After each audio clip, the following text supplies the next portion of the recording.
नमस्कार, मैं हूं हिमांशु मिश्रा और आप देख रहे हैं the inside story. Inside story में आज हम बात करने वाले हैं गुजरात चुनाव की, राहुल गांधी की, क्योंकि राहुल गांधी 22 तारीख को गुजरात जा रहे हैं, वहां पर चुनावी सभा को संबोधित करेंगे। लेकिन सवाल यह है कि एक दिन में राहुल गांधी वहां पर कितना बदलाव कर देंगे।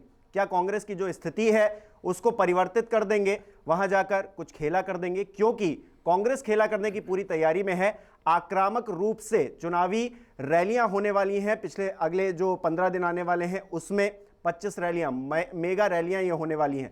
तो ऐसे में क्या कुछ होने वाला है, इसको लेकर आज हम चर्चा करने वाले हैं। संजीव त्रिवेदी जी, वरिष्ठ पत्रकार, हमारे बीच है। संजीव जी, 15 दिन 25 मेगा रैलियां, लेकिन सबसे इंपॉर्टेंट जिस पर नजर हर किसी की है, राहुल गांधी 22 तारीख को जा रहे हैं, कुछ खेला करने वाले हैं। देखिए, सोमवार को एक बैठक दिल्ली में हुई जिसमें कि मल्लिकार्जुन खड़गे उस टास्क फोर्स के साथ बैठे जो 2024 के चुनाव के लिए बनाई गई है। तो उस बैठक में भारत जोड़ो यात्रा का अब तक का जो रिकॉर्ड है उसका आकलन किया गया और ये तय किया गया कि जो गृह राज्य है प्रधानमंत्री का, गुजरात, और वहाँ चुनाव हैं, तो वहाँ राहुल गांधी की गैर मौजूदगी जैसी कि हिमाचल प्रदेश में रही वो उचित नहीं रहेगी। इससे संदेश सही नहीं जाएगा। राहुल गांधी अपनी यात्रा को बहुत छोड़ना चाहते हों ऐसा नहीं है, लेकिन ये पार्टी की शायद जो ज़रूरत है उन तक कन्वे की गई और राहुल गांधी के लिए कार्यक्रम निर्धारित किया गया है। वो 22 तारीख को जाएंगे और 2 रैलियां वो संबोधित करेंगे एक दिन में, और उसके बाद वो लौट आएंगे भारत जोड़ो यात्रा में। ये एक दिन का ब्रेक वो ले रहे हैं और उसके बाद ये यात्रा मध्य प्रदेश में प्रवेश कर जाएगी। महाराष्ट्र का जो चरण है वो ख़त्म होगा और मध्य प्रदेश में प्रवेश करेगी। और यही एक मोटे तौर पर फ़िलहाल कार्यक्रम है, यानी कि जो हिंदी भाषी, हिंदी पट्टी में जैसे ही राहुल गांधी प्रवेश कर रहे हैं उनको अब चुनावी ड्यूटी पर लगाया गया है। और जाहिर है कि चुनावी ड्यूटी पर वो जाएंगे तो वो जो लाइन लेंगे, जिस तरह से वो बातें उस दिन कहेंगे, वो उनकी पूरी यात्रा को भी तय करेगा। तो यात्रा से अलग, क्योंकि यात्रा एक मोटिव के लिए है, वो 24 का मोटिव है जो हम लोगों को साफ तौर से मोटे तौर पर नज़र आ रहा है। लेकिन अब एक दिन का ब्रेक और चुनावी माहौल में एकदम से कूदेंगे जाकर, तो क्या कुछ बदल जाएगा कांग्रेस के लिए, आपको नज़र आता है? क्योंकि आम आदमी पार्टी वो बिल्कुल आक्रामक मोड में हमेशा से रही है। शुरुआत से ही हमने देखा है वहाँ पर अरविंद केजरीवाल हो, तमाम जो चेहरे हैं आम आदमी पार्टी के वो वहाँ पर मौजूद। भारतीय जनता पार्टी 27 साल से वहाँ पर है, लेकिन फिर भी वो जोर लगा रही है कि किस तरह से वो फिर से वापसी करे। 1 साल पहले सरकार पूरी बदल दी, उसके बाद हम देख रहे हैं प्रधानमंत्री नरेंद्र मोदी हों, बड़े बड़े चेहरे सब जा रहे हैं वहाँ पर। इस बीच राहुल एक दिन में जाकर, या फिर कहा जा रहा है कि सोनिया गांधी भी जा सकती हैं या फिर प्रियंका गांधी भी जाएंगी, एक दिन में जाकर 2-2 रैलियां, 1-2 रैलियां करके क्या बदल जाने की स्थिति में है? केवल राहुल गांधी गुजरात से गुजरात के बारे में नहीं बोले हैं, वरना इस पूरी यात्रा में वो गुजरात के बारे में तो लगातार बोल रहे हैं। और मैं आपका ध्यान खींचना चाहूँगा, उन्होंने ट्वीट भी किया है जो कि यूँ कह लें कि एक तरह से गुजरात के इलेक्टोरेट को ही सीधा उन्होंने संवाद स्थापित किया, जब उन्होंने ये कहा कि अगर हमारी सरकार बनती है, कांग्रेस की सरकार बनती है, तो हम ओल्ड पेंशन स्कीम गुजरात में लागू कर देंगे। हमने दूसरे राज्यों में लागू किया है। साथ ही साथ उन्होंने ये भी कहा कि जितने भी कॉन्ट्रैक्चुअल एम्प्लॉई हैं जो इस वक्त कॉन्ट्रैक्ट पर हैं, उन सबों की बहाली कर दी जाएगी। तो इस तरह की बातें वो कहते चले आ रहे हैं। तो जाहिर है कि उनका फोकस जो है वो गुजरात है। उनकी जो एक नैरेटिव है कि प्रधानमंत्री अपने उद्योगपति दोस्तों के लिए ही सब कुछ करते हैं, ये तमाम नैरेटिव वो बोलते चले आ रहे हैं। गुजरात जाएंगे, शायद और ज़्यादा बोलेंगे इन सब बातों को, लेकिन गुजरात पर वो फोकस रखे हुए हैं। अलबत्ता हिमाचल के बारे में उन्होंने उतनी बातें नहीं कही। अब याद करें आपकी पिछली दफ़ा जब वो चुनाव प्रचार में व्यस्त थे 2017 में, तो उन्होंने काफ़ी मेहनत किया था और पूरे इलाके को एक तरह से कवर किया था उन्होंने, और वो बखूबी जानते हैं कि कहाँ के क्या मुद्दे हैं। अभी तक उनके पास संदेशे भी आ रहे हैं और शायद यही वजह है कि भारत जोड़ो यात्रा वालों ने ये तय किया है। रहा सवाल आम आदमी पार्टी का, आम आदमी पार्टी यकीनन शुरुआत में बहुत मजबूत दिखाई पड़ रही थी और आम आदमी पार्टी ने अपनी जगह तो बनाई गुजरात में, लेकिन धीरे धीरे जब चुनाव में क्या होता है कि एक चरण प्रचार का होता है, दूसरे चरण में उम्मीदवार का होता है। तो ये अब दौर टिकटों की घोषणा के बाद उम्मीदवार का भी हो गया है। पार्टी तो बहुत बढ़िया कर रही है, पर उम्मीदवार आम आदमी पार्टी के उतने अच्छे नहीं हैं। आज एक उम्मीदवार है सूरत में, वो पार्टी ही छोड़ गया, और दिल्ली में आम आदमी पार्टी ने ये कहा कि साहब उसे किडनैप कर लिया गया है। वो कह रहे हैं कि जी नहीं, मैं अपनी स्वेच्छा से भारतीय जनता पार्टी के साथ हूँ। तो इस तरह का कन्फ्यूजन वगैरह शुरू हो गया है। उम्मीदवार अगर आपका पक्का है तब चीज़ें ऐसी नहीं होती हैं, खोटा सिक्का है तभी इस तरह से कुछ दिक्कतें होती हैं। कांग्रेस की तरफ अगर आप देखें तो कांग्रेस ने अच्छे खासे उम्मीदवार उतारे हैं जो मजबूत हैं ज़मीन पर। हालांकि पिछली दफ़ा जैसे नतीजे आ पाएंगे क्या, क्योंकि 77 सीटें पिछली दफ़ा लेकर के आए थे और अपनी सीट संख्या बढ़ाई थी। भारतीय जनता पार्टी की सीट संख्या घटाई थी, 112 से 99 लेकर के आ गए थे। तो अपनी बढ़ा लेना और उनकी और सामने वाले की घटा देना, ये तो बहुत बड़ी सफलता है। और भारतीय जनता पार्टी को जीत से सिर्फ चंद सीटें ही, बमुश्किल 5-7 सीटें ही ज़्यादा मिली थी। वो स्थिति आ पाएगी क्या केवल एक प्रचार से? ये जो आप कह रहे हैं, मुझे लगता है कि ये जो शक है ये निर्मूल नहीं है। 5 साल पहले के राहुल गांधी और आज के राहुल गांधी में क्या अंतर देखते हैं? क्योंकि आपने कहा कि 5 साल पहले जब इलेक्शन थे, इलेक्शन का माहौल था, उस वक्त उन्होंने पूरा दम लगाकर वहां पर प्रचार किया। बावजूद इसके पार्टी ने अच्छा प्रदर्शन किया, लेकिन जीत हासिल नहीं कर पाए। इस बार क्योंकि राहुल गांधी भारत जोड़ो यात्रा 2 महीने से ज़्यादा, लगभग 70 दिन हो गए हैं, भारत जोड़ो यात्रा जो कि अपने आप में बहुत ही अहम मानी जा रही है, उसको करने के बाद राहुल गांधी के अंदर क्या चेंजेस आप देखते हैं जो गुजरात में जाकर वो इम्पैक्ट डाल पाएंगे? देखिए, राहुल गांधी का नैरेटिव कोई बदल गया हो ऐसा तो नहीं है। राहुल गांधी और बदलने की उम्मीद भी हमें नहीं करनी चाहिए, क्योंकि कोई नेता अगर अपनी लाइन ऑफ थॉट बनाता है तो फिर उसको लोगों के पास जाता है। राहुल गांधी मानते हैं कि जो देश में संस्थाएं हैं उनके ऊपर कब्जा कर लेने की वजह से भारतीय जनता पार्टी को जीत मिलती है। यही बात वो पिछली दफ़ा भी कहते थे। पिछली दफ़ा उनकी ऊर्जा इस मायने में ज़्यादा रही होगी क्योंकि 2014 में ही नरेंद्र मोदी जीत कर आए थे और वो एक ऐसे दौर में थे जहां पर 2 साल बाद चुनाव होने थे। 2019 जीतेंगे नहीं जीतेंगे, और 2019 के पहले 2018 आया और कई चुनाव भारतीय जनता पार्टी हार भी गई। 2017 में लोगों को लग रहा था कि बहुत अच्छा करेंगे कांग्रेस वाले, और उन्होंने किया भी। वहीं से जो एक टेम्पो बना वो 2018 में गया, जब छत्तीसगढ़, राजस्थान, मध्य प्रदेश ये तीनों चुनाव एक साथ हुए तो वहाँ अच्छा प्रदर्शन हुआ। उसके बाद कर्नाटक में भी बढ़िया प्रदर्शन हुआ और वहाँ पर सरकार बनाने में सफल हो गई सरकार, कांग्रेस पार्टी। तो उस वक्त एक ऊर्जा ज़्यादा थी। आज की तारीख में लोकसभा चुनाव 2019 का हारने के बाद और कई विधानसभा चुनाव हारने के बाद राहुल गांधी की खुद की काबिलियत के ऊपर जब प्रश्न चिन्ह उनके पार्टी वालों ने ही उठा दिया, तो उसके बाद ये वो राहुल गांधी यकीनन नहीं है। पर ये दूसरे राहुल गांधी जो हैं वो एक लंबी लकीर खींचते हुए हैं। देखिए, राजनीतिक सक्रियता की अगर हम इस देश में बात करें तो एक तरफ नरेंद्र मोदी है जो लगातार सक्रिय रहते हैं देश विदेश, वहीं दूसरी तरफ आप देखिए तो विपक्ष के खेमे में राहुल गांधी से कोई सक्रिय नहीं है। और 2 सक्रिय अगर ध्रुव बने भारतीय राजनीति में पक्ष विपक्ष के, तो आपको नरेंद्र मोदी, राहुल गांधी ही दिखाई पड़ते हैं। बाकी के जो विपक्ष हैं वो समय समय पर लड़ते हैं नरेंद्र मोदी से, और कंसिस्टेंसी जो है वहाँ पर वो कम दिखती है, या फिर कभी कभी तो ऐसा लगने लगता है कि हम क्या देख रहे हैं, जैसे कि मायावती जी के मामले में फ़िलहाल दिखता है, या फिर कभी ममता बनर्जी तारीफ भी कर देती हैं। तो कभी कभी अजीब सी चीज़ें भी सामने आ जाती हैं। तो ऐसे में ये 2 ध्रुव बनते हैं। गुजरात में वो जाते हैं और बहुत लंबा प्रचार नहीं कर पाते हैं, पर मुझे लगता है कि भारत जोड़ो यात्रा के तहत वो एक प्रचार भी कर रहे हैं। राहुल गांधी ऐसी क्या बात कर रहे हैं स्पेशल? क्योंकि हमने देखा जब 2014 के इलेक्शन को ही हम ले लें, उस वक्त एक लहर इस बात की थी कि जो सरकार है उसके प्रति गुस्सा था। महंगाई को लेकर हो, घोटालों को लेकर हो, या तमाम चीज़ें ऐसी रहीं।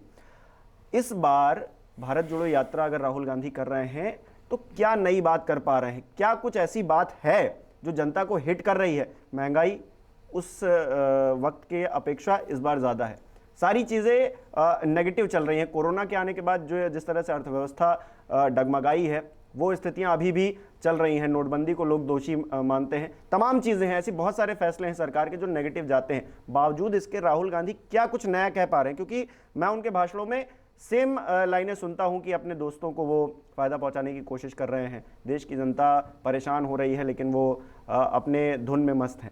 कुछ नया क्या कह रहे हैं जिससे सही में इम्पैक्ट पड़े? देखिए, प्रधानमंत्री मोदी जब बातें कहते हैं तो लोगों को लगता है कि हाँ, ये बातें कही गई हैं। वो उनकी बातों पर गौर करते हैं, विश्वास करते हैं।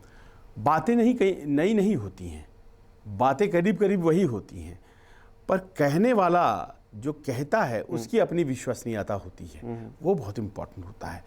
विपक्ष में राहुल गांधी की जो एक छवि बनी इस भारत जोड़ो यात्रा के कारण, वो एक अच्छी छवि बनी है, ये मानना पड़ेगा। और जब वो चल रहे हैं, अपनी बातें कह रहे हैं, तो लोग कान लगाकर सुन रहे हैं। वो भीड़ जो उन्हें मिल रही है, वो उनके प्रति एक स्वाभाविक आकर्षण की वजह से मिल रही है। इस बात को मानने में कहीं कोई गुरेज नहीं है कि आज की तारीख में महंगाई अपेक्षाकृत बहुत ज़्यादा है, आम आदमी त्रस्त है उससे। इस बात को मानने में कहीं कोई गुरेज नहीं है कि महंगाई का तो आप ये देख लीजिए 10वां महीना है जो टॉलरेंस बैंड बनाया गया है आरबीआई के द्वारा, उसके पार है वो। बिल्कुल। अब दूसरी तरफ आप ये देख लें कि जो बेरोज़गारी का आलम है, तो रजिस्टर्ड बेरोज़गार इस देश में 10 करोड़ से ज़्यादा हैं। तो ऐसी बातें तो हैं मुद्दे के तौर पर उन मुद्दे को बोल कौन रहा है? क्या वो उस तरह से बोली जा रही हैं कि लोगों को छुएं? क्या सिर्फ कुछ लोगों के पास इस देश की सारी संपत्ति है? अब इस बात को कहे कौन रहा है? और ये बातें कही जा रही हैं, लेकिन विश्वसनीयता इसलिए नहीं हो रही है क्योंकि विश्वास पात्र लोग नहीं कह रहे हैं, या फिर उन पर विश्वास नहीं है जनता का? नहीं, ऐसा नहीं है कि विपक्ष को देखिए, वोट तो आते हैं ना। विश्वसनीयता का प्रश्न होता तो वोट बिल्कुल भी वोट ना आते। तो हमेशा से गुजरात में कांग्रेस को 1/3 जनमत, कभी 1/3 से ज़्यादा वो प्राप्त होता रहा है। और ये तब भी हुआ जब चरम पर नरेंद्र मोदी की सत्ता रही। तो इसका मतलब है कि कांग्रेस पार्टी के नेताओं की विश्वसनीयता पर लोगों को यकीन होता है, पर उतने बड़े वर्ग को नहीं होता है कि वो सरकार बना दे। पिछली दफ़ा बहुत करीब जाकर के रुक गए थे, तो ऐसा प्रतीत होता है। और उसके बाद फिर बहुत से नेता वापस बीजेपी में आ गए जो कांग्रेस से लड़े थे। तो विश्वसनीयता का प्रश्न नहीं है। प्रश्न ये है कि स्वाभाविक तरीके से गुजरात में भारतीय जनता पार्टी पिछले 27 सालों से अपने आप को स्थापित करने में सफल हो गई है। राहुल गांधी कौन सा नया नैरेटिव देते हैं जो कि लोगों को मजबूर करे सोचने के लिए कि हम साहब अब हुआ, अब हम हटेंगे। क्या इतना बुरा कर दिया है भारतीय जनता पार्टी की वहाँ सरकार ने? और अगर किया है तो वो कौन से मुद्दे हैं जिनको उठा करके हम सामने ला सकते हैं? मत भूलिए, भारतीय जनता पार्टी तो जी जान लगाएगी ही, क्योंकि प्रधानमंत्री नरेंद्र मोदी और गृह मंत्री अमित शाह उसी राज्य से आते हैं। पर उससे इतर कौन सी ऐसी बातें हैं? वोट बैंक है विपक्ष का, क्या वो वोट बैंक कहीं बट तो नहीं रहा है क्योंकि आम आदमी पार्टी है? वो वोट बैंक क्या फैल रहा है? क्योंकि वहाँ पर अगर फैलेगा नहीं तो फिर भारतीय जनता पार्टी को जीतने में दिक्कत नहीं है। तो ये तमाम प्रश्न हैं जो नतीजों को तय करती हैं। राहुल गांधी और उनकी प्रासंगिकता तो विपक्षी राजनीति में रहेगी ही। आप गुजरात की बात कर रहे हैं, पर गुजरात के बाहर जितने भी राज्य, और गुजरात में ही देख लीजिए, 26 की 26 सीटें भारतीय जनता पार्टी के पास हैं आज की तारीख में। यानी ये सब कुछ उन्हें ही दे दिया है वहाँ की जनता ने। वहाँ से मध्य प्रदेश की तरफ आना है इस यात्रा को, भारत जोड़ो यात्रा को। मध्य प्रदेश में 29 में से 1 सीट छोड़ दी तो सारी सीटें जो हैं वो भारतीय जनता पार्टी के पास हैं। वहाँ से यात्रा को राजस्थान जाना है। राजस्थान में 25 की 25 लोकसभा सीटें भारतीय जनता पार्टी के पास है। लोगों ने दिया है, सब कुछ दिया है। वहाँ से आ जाइए उत्तर प्रदेश, जहाँ इस यात्रा को आना है। उत्तर प्रदेश में 80 में से 62 सीटें भारतीय जनता पार्टी के हाथों में चली गई हैं। वहाँ से दिल्ली चले आइए, क्योंकि ये यात्रा दिल्ली आएगी, 7 की 7 सीटें भारतीय जनता पार्टी के हाथ में है। यहाँ से आप चले जाइए हरियाणा, 10 की 10 सीटें हरियाणा में भारतीय जनता पार्टी के पास है। ये वो इलाका है जो भारतीय जनता पार्टी का सबसे बड़ा कैचमेंट एरिया है। 300 सीटें हैं इस पूरे इलाके में, उसमें 200 से ज़्यादा सीटें जो हैं वो भारतीय जनता पार्टी के पास है या उनके सहयोगियों के पास है। जो लाइन वो गुजरात में लेंगे, कमोबेश वही लाइन इस पूरी हिंदी पट्टी में उनकी यात्रा को तय करेगी। वही लाइन वो बार बार बोलेंगे, और यहाँ अगर भारतीय जनता पार्टी को नहीं हिला पाए, इस दौर में, यात्रा के इस फेज में अगर वो नहीं हिला पाए, तो फिर हिलाना भारतीय जनता पार्टी को मुश्किल है। और अगर यहाँ हिला दिया तो फिर हिलाने में दिक्कत नहीं आएगी, क्योंकि साउथ में तो भारतीय जनता पार्टी का दबदबा कर्नाटक को छोड़ करके नहीं है ना। और यही वो इलाका है, जिन राज्यों का मैं नाम ले रहा हूँ, इसमें बिहार जोड़ लीजिए तो 40 में से 39 सीटें जब जेडीयू साथ था, और अभी भी मेरे ख्याल 17 सीटें उनके पास हैं, और एलाइज को जोड़ लें, वो जो लोक जनशक्ति पार्टी वाले हैं, तो 23 सीटें हो जाती हैं। तो सब्सटैंशियल चंक जो है वो भारतीय जनता पार्टी का यहीं से आता है, इसी हिंदी पट्टी से, और इसी में राहुल गांधी प्रवेश कर रहे हैं। और प्रवेश के पहले वो गुजरात में कोई एक पॉलिटिकल लाइन लेंगे, क्योंकि यही इन्हीं इलाकों में आमने सामने है। गुजरात में आमने सामने है कांग्रेस और बीजेपी, राजस्थान में आमने सामने है कांग्रेस बीजेपी, छत्तीसगढ़, मध्य प्रदेश, दिल्ली, हर जगह आमने सामने है। यही वो जगह है। और छत्रप तो हर जगह रहेंगे ही, हर राज्य में छत्रप होते हैं। उत्तर प्रदेश आ जाते हैं तो यहाँ पर समाजवादी पार्टी होती है, या फिर बहुजन समाज पार्टी होती है। बिहार चले जाते हैं तो दूसरे लोग होते हैं। छत्रप तो हर जगह रहेंगे, लेकिन कांग्रेस को, जो मैं समझ पा रहा हूँ, मुद्दे हैं, लेकिन उनको भुना पाने की जो क्षमता है वो डेवलप करनी है। और राहुल गांधी वो इस यात्रा के दौरान करेंगे, या फिर अभी तक जो किया है उसका एक डेमो जो है हम गुजरात में देख पाएंगे। आप उसको ऐसे देख रहे हैं कि अपने मुद्दों को लोगों तक नहीं पहुंचाने वजह से हार हो रही है। हाँ। उसको देखने का एक और तरीका है, और वो ये है कि मान लीजिए राहुल गांधी कुछ मुद्दे उठाते हैं, उस पर जनता वोट भी करती है, लेकिन उन्हें माकूल वोट आते नहीं हैं। पर क्या विपक्ष के वोट लामबंद हैं? प्रश्न ये है। राहुल गांधी जो बातें कहते हैं उनसे उनको तो वोट नहीं आती हैं, पर हमने देखा है कि जो विपक्ष के वोट हैं वो उत्तर प्रदेश में किसी को तो जा रहे हैं, वो बंगाल में किसी को तो जा रहे हैं, वो बिहार में किसी को तो जा रहे हैं, वो कांग्रेस को नहीं आ रहे हैं। अब प्रश्न ये है कि वो वोट एक नहीं है। त्रिकोणीय संघर्षों के तहत वो कई जगहों पर बिखरे हुए हैं। भारतीय जनता पार्टी अभी तक किसी राज्य में 50% से ज़्यादा वोट लेकर के सरकार नहीं बना रही है। यानी कि वोट तो हैं और भारतीय जनता पार्टी के खिलाफ पड़ भी रहे हैं। प्रश्न ये है कि आप छत्रपों की बात करते हैं, छत्रप कांग्रेस को पीछे रखना चाहती है, कांग्रेस छत्रपों को पीछे रखना चाहती है, और इस तनातनी के बीच से भारतीय जनता पार्टी का फायदा होता है। 2024 में जो चुनाव होते हैं, अगर मान लीजिए कि ये समस्या का हल नहीं हो पाता है 2024 तक, भाई कौन आगे रहेगा, छत्रप आगे रहेंगे, कांग्रेस आगे रहेगी, अगर ये आपस में इनके समाधान नहीं हो पाता है, तो आपको क्या लगता है भारतीय जनता पार्टी जितनी बड़ी पार्टी बन जाएगी 2024 के बाद, क्या छत्रप टिक पाएंगे? सत्ता से बाहर रह करके पार्टी संभाला जा सकता है क्या? क्या संसाधनों का और पकड़ का पार्टी पर उस तरह से मजबूत रहता है क्या? क्या बहन जी मायावती की पार्टी क्या उसी प्रकार चल पा रही है? इतने, वो तो 2012 में ही सत्ता से बाहर हो गई थी ना, तो आज 2022 10 साल बाद वो पार्टी आपको दिखती ही नहीं है। क्या अखिलेश यादव जो कि 2017 में सत्ता से बाहर हुए हैं, 2024 में भी अगर मजबूत पकड़ बना करके नहीं पहुंच पाते हैं दिल्ली, और यहाँ पर सरकार नहीं बन पाती है, तो क्या वो पार्टी चल पाएगी क्या? देखिए, ये सवाल है कि राहुल गांधी के पीछे खड़े होना है या राहुल गांधी को पीछे खड़ा करना है। लेकिन राहुल गांधी और छत्रप मिल करके कोई कंबाइंड डिफेंस अगर नहीं दे पाते हैं, तो 2014 के बाद शायद राहुल गांधी तो फिर भी राजनीति करते नजर आए, लेकिन छत्रपों को तो बहुत बड़ी दिक्कत होने वाली है, क्योंकि उनकी स्थिति इतनी मजबूत नहीं रह जाएगी कि सत्ता से बाहर रह करके आप संभाल लें। ममता बनर्जी अपनी जमीन थोड़ा तो खोई हैं, अपनी सीट हार गई, 18 सीटें वहां पर लोकसभा से भारतीय जनता पार्टी ने जीत ली है।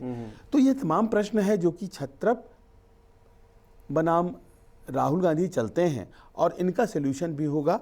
सभी छत्रपों की नज़र है, चाहे वो नीतीश कुमार हैं, चाहे वो ममता बनर्जी हैं, चाहे वो तेजस्वी यादव हैं, चाहे वो अखिलेश यादव हैं, चाहे वो नवीन पटनायक हैं, चाहे जितने भी नेता हैं इस क्षेत्र के, यहीं से तो भारतीय जनता पार्टी के विरोध का एक खेमा तैयार हो रहा है ना। उनकी नज़र राहुल गांधी पर है, पर तय नहीं हो पा रहा है कि टक्कर देने में अग्रणी भूमिका कौन निभाए। 15 दिन में 25 रैलियां, आखिर में मैं ये आपका आकलन जानना चाहता हूं कि इसका बहुत ज़्यादा असर पड़ेगा या फिर कम इफेक्ट पड़ेगा, आपके नज़रिए से क्या है? देखिए, कांग्रेस ने 32 ऑब्जर्वर बना दिए, कांग्रेस ने 5 सीनियर ऑब्जर्वर्स बना दिए, मुकुल वासनिक, मुनियप्पा, पृथ्वीराज चौहान जैसे नेता वहाँ दिखाई पड़ेंगे आपको काम करते हुए। उसके अलावा तमाम नेताओं को कह दिया गया है आप पहुंच जाइए और प्रचार कार्य में लग जाइए। देखिए, ये सब तो ठीक है, आभूषण है, ये सब चलता है। असली बात यह है कि जो निर्णय है वो जनता इतने टाइम पे आते आते कर लेती है। अब 15 दिन शेष है, हाँ 15 दिन शेष है, तो लड़ने का एक नया तरीका, मैं क्या कहूँ देर हुआ या पहले, लड़ने का एक नया तरीका कांग्रेस ने इस बार चुना। लोकी रखा सब कुछ, कोई वहाँ पर पहुँचकर कैंप गाड़ करके वहाँ चुनाव की तैयारी चल रही है, ऐसा कुछ नहीं किया गया। नेताओं को ज़मीन पर खुद कहा गया कि आप भिड़िए उनसे जिनसे आपको भिड़ना है, और आखिर में राहुल गांधी जाकर के वो नैरेटिव सेट करने की कोशिश करेंगे। प्रश्न यही है कि अगर जनता ने तय कर लिया है तो इसका असर नहीं होगा, लेकिन अगर वो विंडो अभी भी है जिसमें कि एक बड़ा वोट वर्ग हमेशा से गैर भाजपा वोट के रूप में जाना जाता रहा है गुजरात में, तो वो इस बार बिहेव कैसे करता है, क्योंकि वो बड़ा वोट वर्ग अभी भी बीजेपी को तो नहीं हरा पाता है, लेकिन मान लीजिए कुछ बीजेपी से उदास होते हैं लोग और वो आना भी चाहते हैं कांग्रेस की तरफ, लेकिन यहाँ कांग्रेस की नाव में छेद हो गया है और उन गैर भाजपा वोटों का दावेदार आम आदमी पार्टी भी हो गया है। तो फिर ऐसे में क्या होने वाला है? राहुल गांधी क्या इस ब्रिज को पाट पाएंगे? क्योंकि वहां पर अगर थोड़े वोट भी कट जाते हैं तो वो तो भारतीय जनता पार्टी को ही मदद करने वाले हैं ना। अच्छा, कहा यह जाता है कि जैसे मुद्दे हैं वो चुनाव के वक्त हवा हवाई हो जाते हैं, और चुनाव के वक्त जो माहौल होता है वहाँ पर मुद्दे भी अलग होते हैं, तमाम चीज़ें जो भी लहर चल जाए, जिस तरह से भी चल जाए, वो अलग ही माहौल होता है चुनाव का। तो क्या 15 दिन के अंदर चुनावी माहौल क्या चेंज किया जा सकता है? आपने इतने सालों तक जो है इलेक्शंस देखे हैं, तमाम सरकारें देखी हैं, क्या आप ये चीज़ महसूस करते हैं कि 15 दिन के अंदर कोई भी पार्टी उस पूरे सियासी समीकरण को क्या बदल सकती है? क्या इतनी क्षमता अमूमन नहीं है? होता है, लेकिन हो सकता है और हुआ है।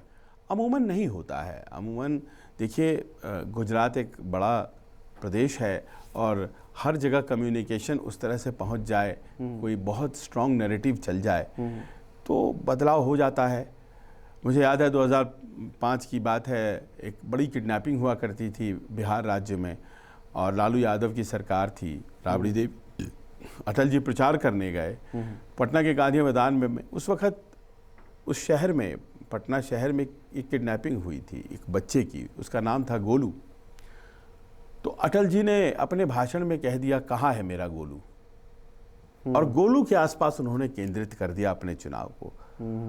वो मास्टर आर्टिस्ट थे, वो जिस तरह से राजनीति को समझते थे वो उन्होंने उस गोलू के किडनैपिंग प्रकरण से ही बिहार की जो तस्वीर पिछले 15 सालों की पेंट की, एक भाषण में ही वो कन्विंस कर गई। 2005 में ही सरकार बदली और नीतीश कुमार चले आए, और बड़ा उस भाषण को बड़ा अहमियत दिया जाता है क्योंकि उन्होंने नैरेटिव सेट कर दिया था। तो नैरेटिव तो ओवरनाइट सेट किया जा सकता है, पर वैसा व्यक्ति होना चाहिए। क्या ये भारत जोड़ो यात्रा ने राहुल गांधी में वो गहराई पैदा की है कि वो जब जाएं और बातें कहें तो विश्वसनीयता की वो बात सामने आए? वो संजीवनी वाली जो बात है कि संजीवनी मिल जाए, कुछ ऐसा वो कहें या फिर ऐसी चीजें सामने आ जाएं, सभी निगाहें उस ओर है। क्योंकि देखिए, राहुल गांधी न केवल एक बार जाएंगे, मेरी जानकारी है 2 बार जाएंगे।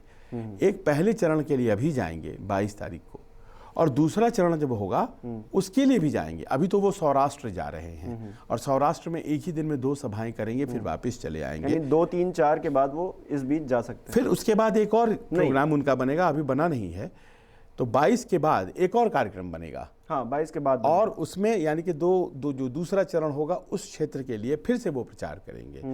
तो प्रचार वो 2 बार करेंगे वहां पर और 4 रैलियां कुल करेंगे वो। तो देखिए क्या होता है, क्योंकि वहां से जब वो आएंगे तो प्रियंका गांधी उनके साथ मध्य प्रदेश में चलेंगी। और जब प्रियंका गांधी और राहुल गांधी साथ चलेंगे तो उस वक्त कैंपेन जो है वो भले ही मध्य प्रदेश में वो चल रहे होंगे, कैंपेन उस वक्त अपने चरम पर गुजरात में होगा। और ये देश एक है, अगल बगल के राज्यों में नर्मदा मध्य प्रदेश में भी बहती हैं और गुजरात में भी बहती हैं।